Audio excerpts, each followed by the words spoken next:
A subtle shift in international politics often goes unnoticed by the casual observer. There are no dramatic speeches, no military movements, no headlines screaming conflict, and yet, sometimes the quietest decisions carry the most profound consequences. That is exactly what is happening with Canada's recent approach toward Donald Trump, a response that is measured, deliberate, and strategically significant. For decades, Canada has been seen as a stable, reliable partner in North America's political landscape. Predictable, non confrontational. Its role was often described as complementary to the United States, a supportive neighbor, aligning with U.S. policies and rarely challenging Washington's decisions. But recent events suggest Ottawa is now drawing a clearer distinction between alignment and submission. Canada is asserting its autonomy not through aggression, but through preparation, patience, and persistence.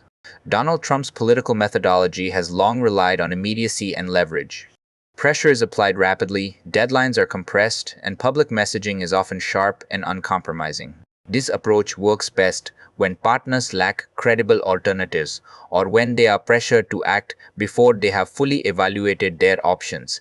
Historically, it has produced rapid results, concessions from allies, changes in policy, and shifts in market behavior. But Canada's recent response has challenged that assumption. Rather than reacting emotionally or attempting to match force with force, Canada chose a calculated path. The country reinforced its existing networks, deepened partnerships, and signaled that decisions would be made according to its own priorities and timeline. This was not defiance for the sake of confrontation, it was strategic autonomy. By maintaining control over the pace and framing of its decisions, Canada effectively reduced the asymmetry that has long favored U.S. dominance in North American policy interactions. The significance of this moment lies in subtlety. Canada did not escalate rhetoric. It did not issue threatening statements.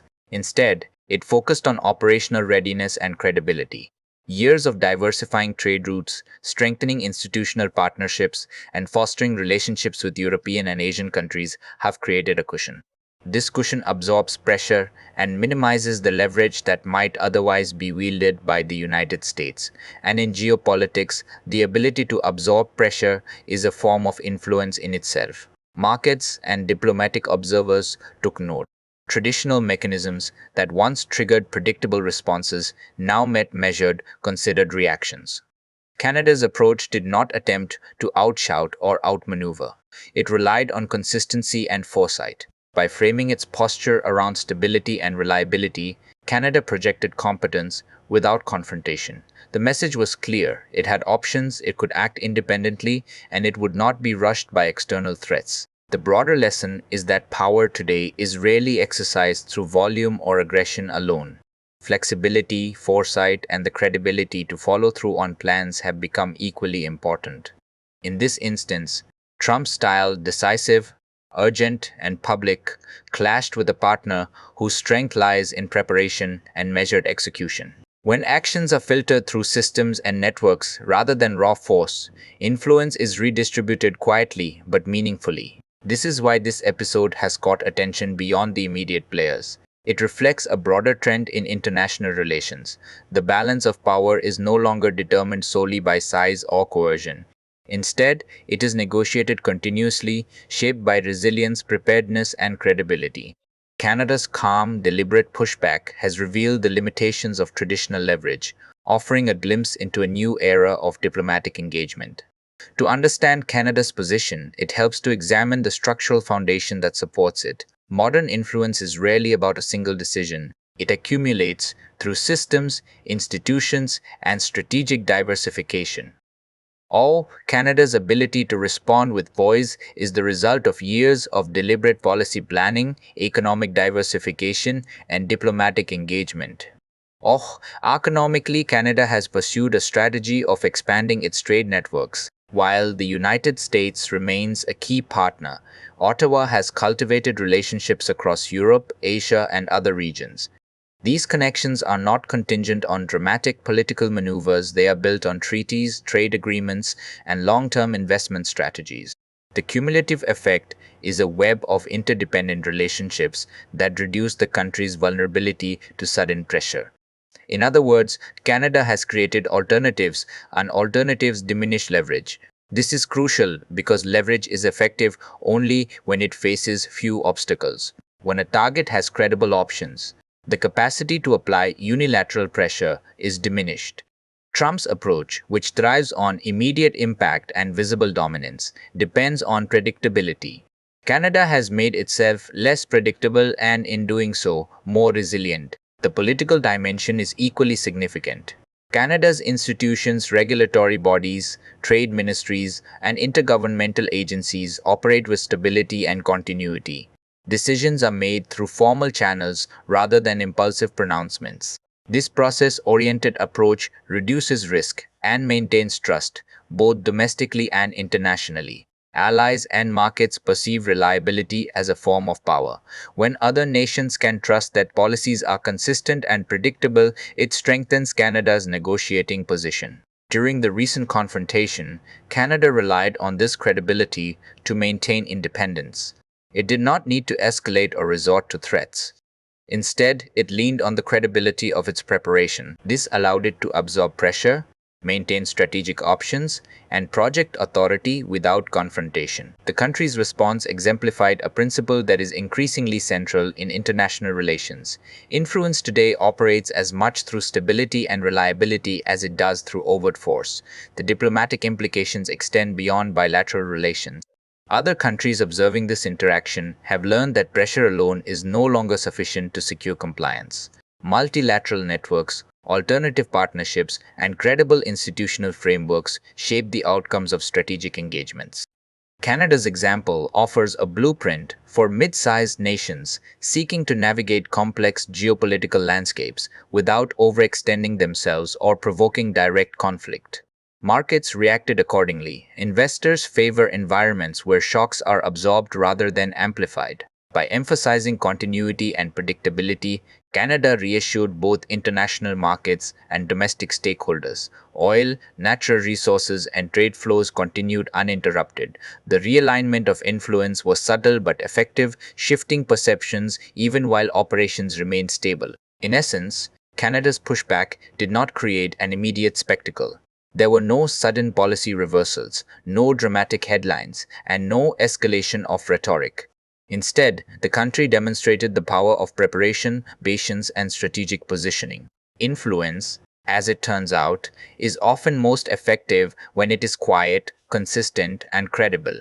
This approach challenges traditional notions of dominance, showing that authority is increasingly exercised through networks and resilience. The episode also underscores a growing truth. In an interconnected world, unilateral pressure has diminishing returns. Those who can maintain composure, diversify engagement, and manage expectations will often dictate outcomes without confrontation. Canada's response also highlights a subtle but critical shift in how global power is exercised. In the past, influence was often associated with size, military capability, or economic volume. Today, however, influence is increasingly distributed. It flows to networks, supply chains, and institutional credibility.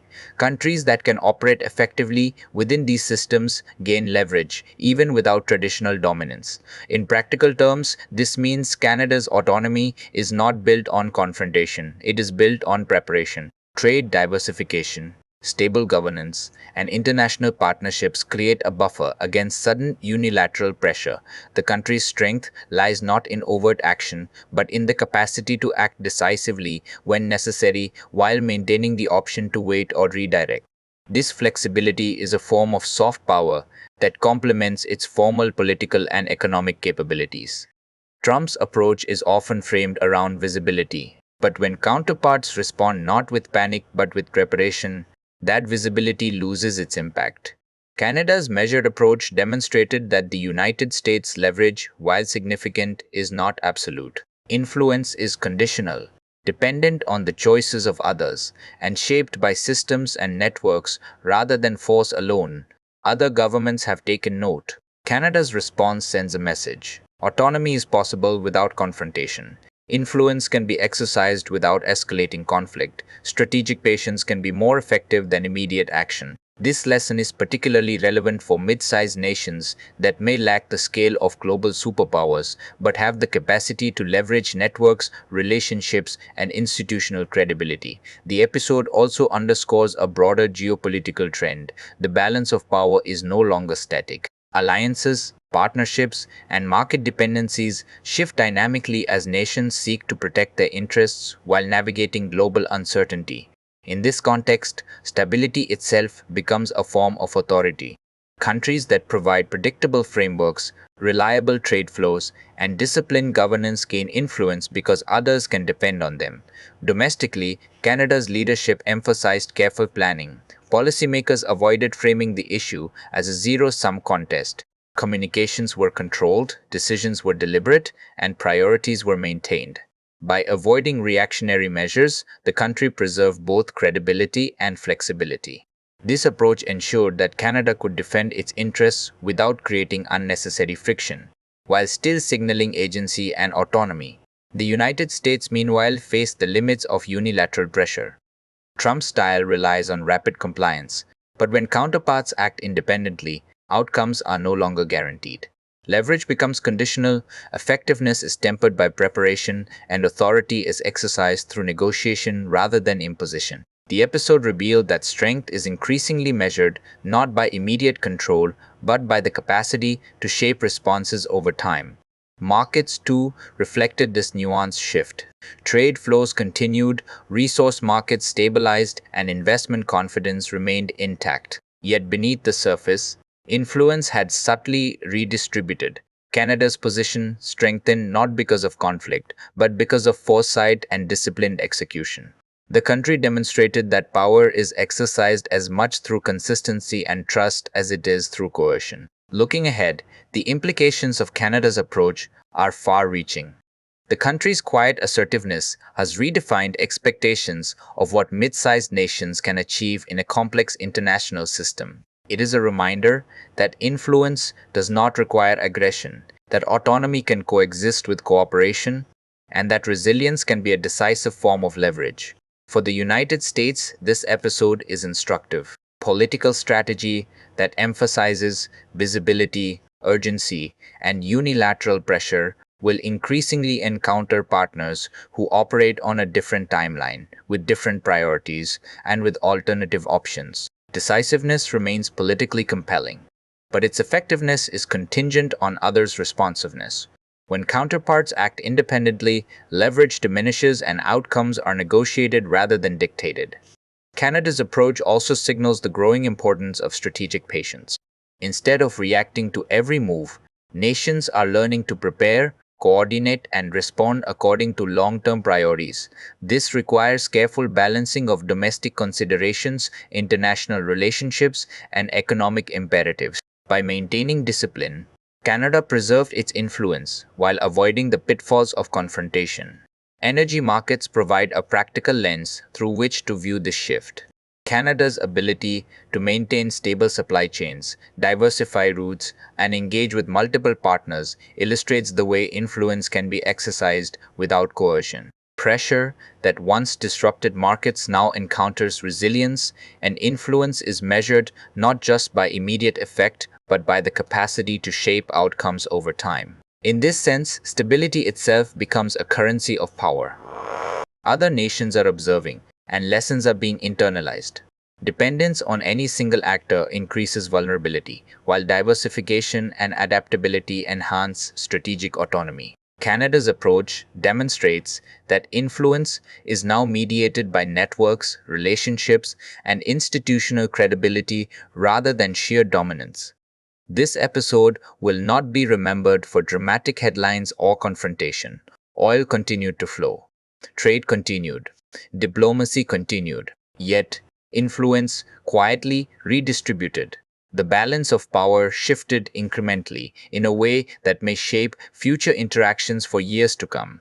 Canada did not claim victory, but it subtly altered expectations. It has shown that power in the modern era often operates through discretion, consistency, and preparedness rather than confrontation. In conclusion, Canada's pushback against Trump is a case study in modern influence. It is a reminder that autonomy is achievable without confrontation, that credibility can outweigh force, and that strategic patience is a powerful tool in global politics. The balance of power is no longer static. It evolves continuously, shaped by preparation, foresight, and the ability to act independently. In this quiet recalibration, Canada has asserted itself not through conflict but through competence, foresight, and stability. The implications are clear. In a world defined by interconnected markets and complex alliances, subtlety, consistency, and credibility are becoming the most valuable currencies of power.